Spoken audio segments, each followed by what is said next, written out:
Using jugs to catch catfish is a fun way to spend a day on the water. Now, I typically like to catch my catfish on a rod and reel, but when you are trying to stock up for a fish fry, there is no better and exciting way than chasing around those jugs. It is also a great way to introduce kids and even adults to catfishing. Instead of anchoring up and waiting for a fish to bite, you just throw those jugs in the water and chase them down. It's almost just like enjoying a nice boat ride and catching a few fish along the way. But it takes a little bit more than just tying a string to some random empty jug and throwing it in the water.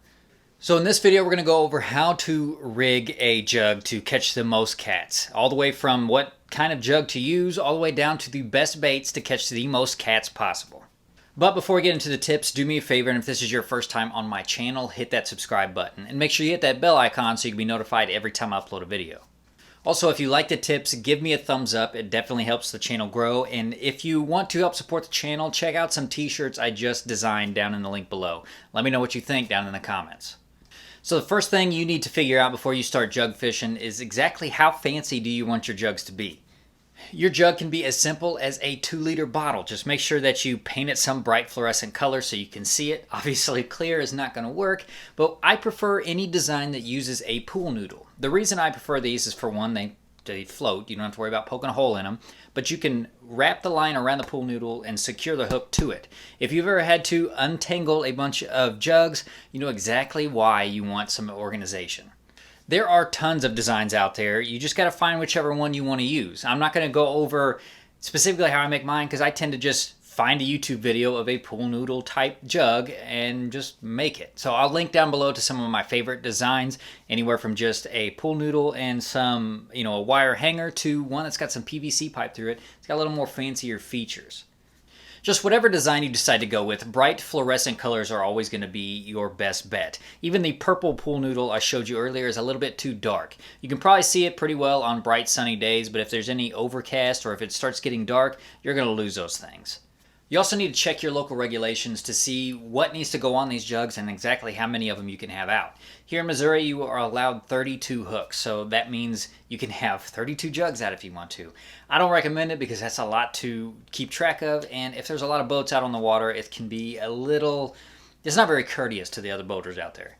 You also need some kind of identification on them. In Missouri, you got to have your name, address, and phone number written on them. And the next thing you need to consider is your line and your hooks. It's best to use at least 50-pound braided line on your jugs. I don't use mono because it can kink up and it just could be a tangled mess. You can also use that white Dacron line that's got the green dots in them. It's the same line I use on my snagging rigs. Where and how you tie them depends on the specific design you went with and if you want them adjustable. I prefer not to have it adjustable because it becomes something else that can just mess up. I've had designs where it allows you to adjust the depth, and whatever was meant to keep it from going any deeper, it just breaks off and then you end up with one giant line. What I do is if I want a different depth, I just cut a new line, tie a new hook on it, and just go like that. It's simple enough to do. And that brings us to the size and style of hooks you use. It's a hot topic between any fisherman of any species. Everybody's got their own preferred thing. I always prefer circle hooks. It doesn't matter what I'm going after, if it's channel, flats, or blues, circle hooks all the way. Now the size is what takes a little bit of thought. If you want to catch bigger catfish, you go with a bigger size hook. Smaller the hook, the smaller the fish. With jugs, you're kind of going for the best of everything. You're trying to target just all the kind of catfish you could catch in a particular area. So what I go with is 5/0 circle hooks. It gives you the best of both worlds. You catch small cats and larger cats with that size. When I'm jug fishing, I am going after eater-sized catfish. That's 15 pounds or less. So those 5/0 Gamakatsus is the brand I prefer. It allows me to catch the most with that one size hook. Another thing I do sometimes, it's not something that I use every time I jug fish, but if the current is just too fast or the wind is too high, I will put some small weights on them just to slow them down a little bit. Just like in drift fishing, speed is important. And that brings us to what bait should you use on your jugs. When you're jug fishing, there is a ton of baits out there you can use. You can use worms, liver, small pieces of cut bait, but jug fishing is that one type of fishing where I prefer a prepared bait over a live or fresh cut bait.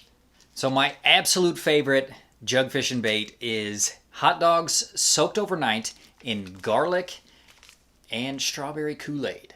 I can understand why hot dogs and garlic work. Garlic is something that is added to a lot of baits to increase its attractiveness, but I have never been able to understand why strawberry Kool-Aid specifically allows me to catch more cats than anything else.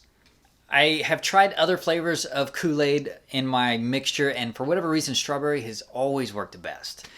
Now, even though I say that I catch the most catfish on my hot dog and garlic and Kool-Aid concoction, I never just bring that one bait with me. I always bring some fresh cut bait and some liver with me, just so I can throw that on there and see what they want on that particular day.